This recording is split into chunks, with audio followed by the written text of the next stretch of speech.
हर खबर पर होगी आपकी पकड़। डाउनलोड कीजिए एबीपी लाइव ऐप।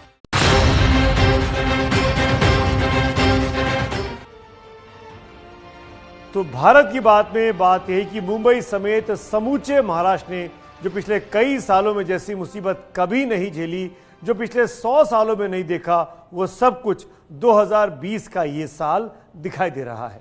मुंबई में कोरोना ने क्या कम जहर बरपाया था, जो तूफान भी अब तांडव करने चला है। तूफान का रूप इतना विकराल था कि पूछिए मत। आलम यह हुआ कि पेड़ टूट गए, गिर गए मकान, बड़ा ही बेरहम निकला निसर्ग तूफान।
गिरा गिरा गिरा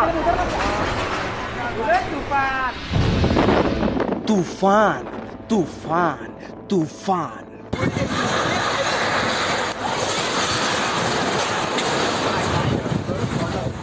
और उसमें कांप उठी ये जमीन, कांप उठा ये जहां, कांप उठा आसमां।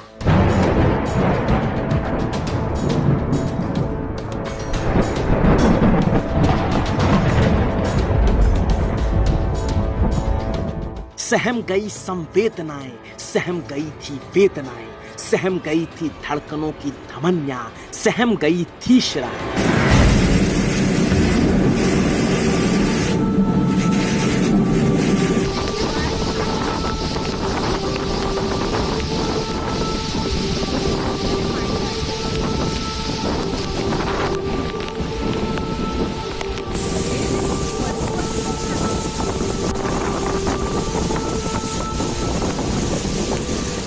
और सहमना लाजमी था, क्योंकि वो था तो तूफान सा, मगर आया शैतान सा। ना कुछ देखा ना कुछ समझा, बस टूट पड़ा मकानों पे।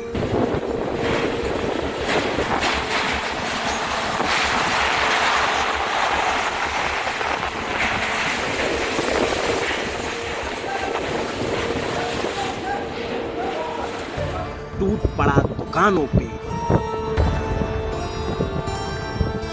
टूट पड़ा ऐवानों पे, बर्बाद कर गया महाराष्ट्र और गुजरात के इंसानों को। हम महाराष्ट्र के उरण के पास के गांव में है। उरण नाम का ये गांव है और जैसे बताया जा रहा है निसर्ग नाम का ये तूफान अलीबाग से अब मुंबई की तरफ बढ़ रहा है और ये मुंबई और अलीबाग के बीच में ये उरण आता है।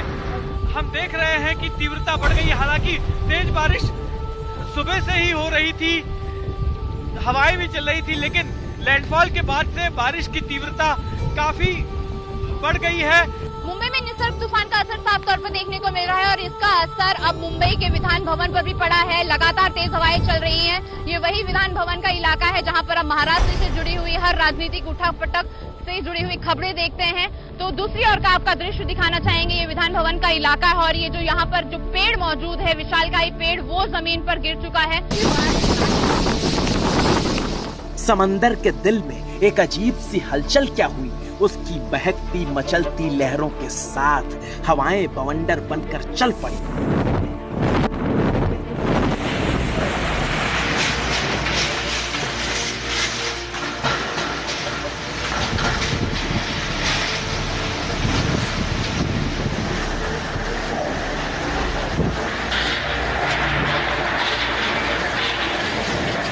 और बारिश के साथ बेरहम गठजोड़ कर हवाओं ने तूफान को सीवियर साइक्लोन बना दिया और हिंदुस्तान की सरजमी पर तूफानी रणोच्चार में ज्यादा वक्त नहीं लगाया।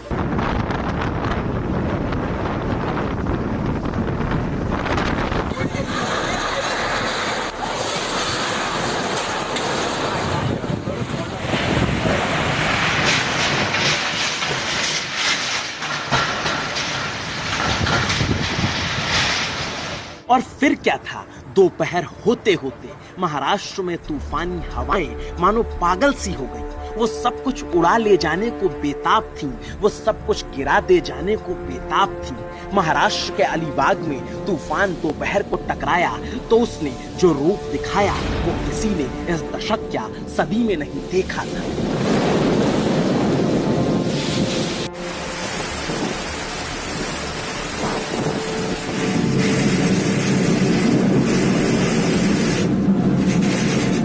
पूरे 129 बरस बाद महाराष्ट्र की सरजमी से कोई तूफान इस कदर बेरहमी से टकराया था। पूरे 129 बरस बाद महाराष्ट्र के तटों की ताकत का किसी तूफान ने अंदाजा लगाया था। इस वक्त हम महाराष्ट्र के उरण के पास के गांव में है। उरण नाम का ये गांव है और जैसे बताया जा रहा है निसर्ग नाम का ये तूफान अलीबाग से अब मुंबई की तरफ बढ़ रहा है और ये मुंबई और अलीबाग के बीच में ये उरण आता है। कुछ मछुआरे यहाँ पर उनकी जान को उन पे डाल कर उनके जहाजों को पकड़ कर रखी।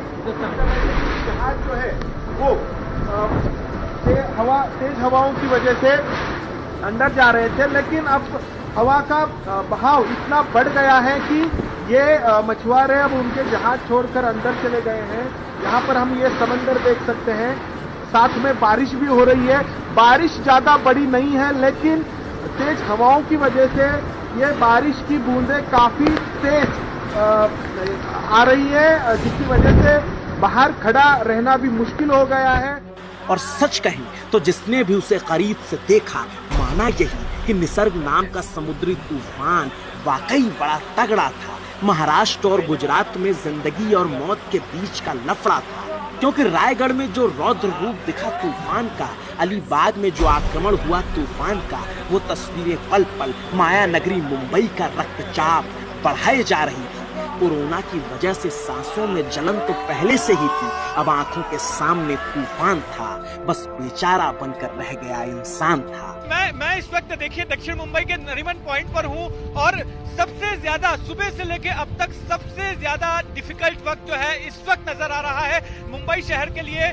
सीधे सीधे अरब सागर की ओर से दक्षिण पश्चिम दिशा की ओर से तेज हवाएं इस वक्त यहाँ पर आ रही हैं और इतनी तेज हवाएं हैं कि मेरा खड़ा रहना इस वक्त इस जगह पर मुश्किल लग रहा है। कई जगहों पर हमने देखा है आसपास का इलाका, चाहे वो विधान भवन का इलाका हो, ब्रेबॉर्न स्टेडियम के बाहर का इलाका हो, वानखेड़े के पास मरीन लाइंस का इलाका हो, वहां पर कई बड़े बड़े पेड़ उखड़ चुके हैं और शहर के अलग अलग इलाकों से इस जैसी दुर्घटनाओं की खबर आ रही है। पेड़ कहीं पर स्टॉल्स पे गिरे हैं, कहीं पर वाहनों के ऊपर गिरे हैं और लगातार तेज हवाएं चल रही हैं। हवाओं की तीव्रता जो है लगातार बढ़ती जा रही है और निसर्ग तूफान का सबसे ज्यादा असर जो है अब यहाँ मुंबई में दिखने लग गया है। हालांकि इससे भी ज्यादा तबाही, इससे भी ज्यादा नुकसान जो है मुंबई से सटा हुआ जो रायगढ़ का डिस्ट्रिक्ट है वहां पर देखने मिल रहा है, वहां से खबरें आ रही हैं। लेकिन अब जो मुंबई है, मुंबई ज्यादा दूर नहीं है जहां पर तूफान का लैंडफॉल हुआ है, वहां से अगर एरियल डिस्टेंस की बात करें तो 100 किलोमीटर का भी एरियल डिस्टेंस नहीं है और मुंबई पर भी अब इसका असर दिख रहा है और धीरे धीरे इस तूफान की तीव्रता, इस तूफान का असर मुंबई शहर पर बड़ा होते जा रहा है। मुंबई की जमी पर जितेंद्र के कदम लड़खड़ा रहे थे। हवाओं के जोर के आगे सालों से तने पेड़ घबरा रहे थे, क्योंकि हमारे संवाददाता जितेंद्र दीक्षित ने अपने 20 साल के करियर में मुंबई में ऐसा कुछ नहीं देखा था जो 2020 ने दिखा दिया। बरसों से खड़े इन पेड़ों ने भी इतनी पीड़ा कभी महसूस नहीं की थी जैसी 2020 ने करा दी है।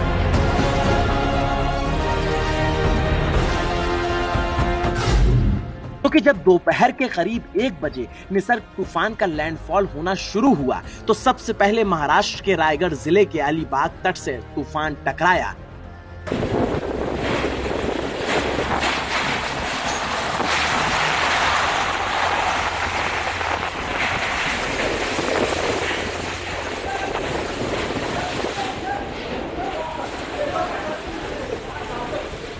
और उसके बाद तूफान ने जो तांडव मचाया उसके बारे में तो पूछिए ही मत। सिर्फ 100 किलोमीटर की रफ्तार से चली हवाओं को देखिए, सुनिए और महसूस कीजिए।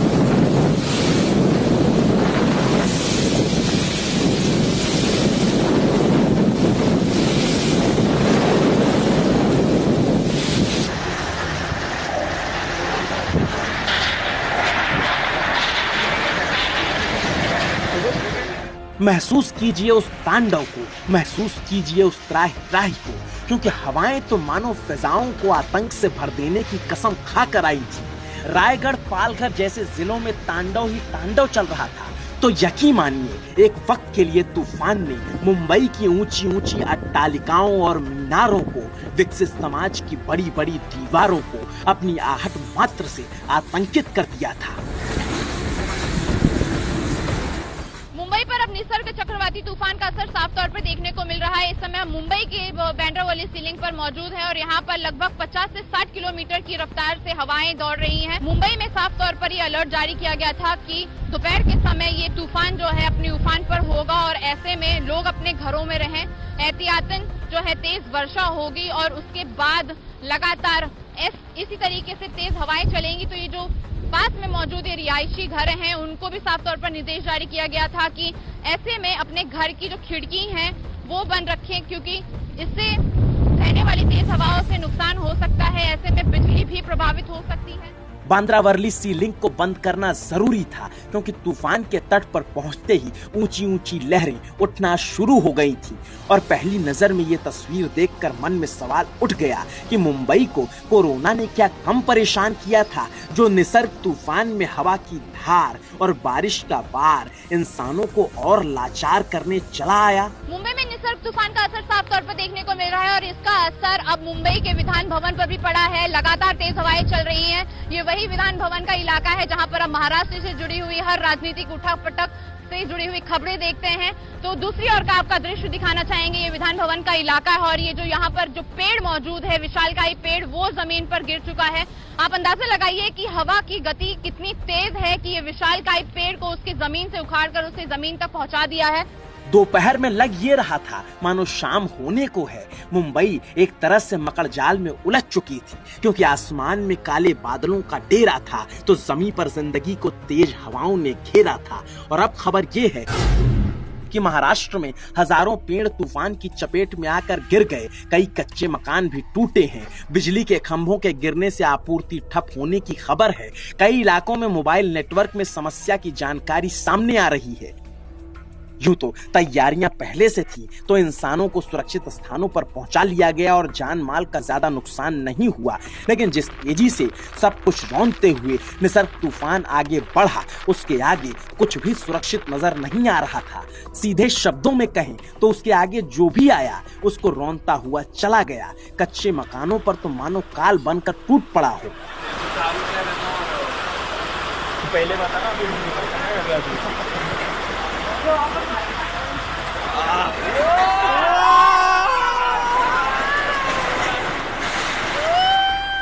और तो और सालों से जमीन पर जमे पेड़ों की बुनियाद को उसने हिला कर रख दिया। जड़ से उखाड़ कर तिनके की तरफ फेंकते हुए मानो उसने मुनादी कर दी थी कि ऐ दरख्तों, तुम तुच्छ हो, मुझ निसर्ग तूफान के आगे तुम्हारी कोई हैसियत नहीं है। मुंबई के सायन इलाके में कुछ समय पहले ही ये पीपल का बड़ा पेड़ गिरा है। आप देख सकते हैं अभी इस पीपल के पेड़ जो गिरा है उसको हटाने का काम चल रहा है। बीएमसी के कर्मचारी यहाँ कटर से इस पेड़ को काटेंगे और बाद में इसको यहाँ अलग किया जाएगा, ताकि यहाँ जो सड़क बंद हो गई है इस वजह से वो खोली जा सके। ये कुछ देर पहले ही ये पेड़ गिरा है और आप देख सकते हैं बहुत बड़ा पेड़ था ये।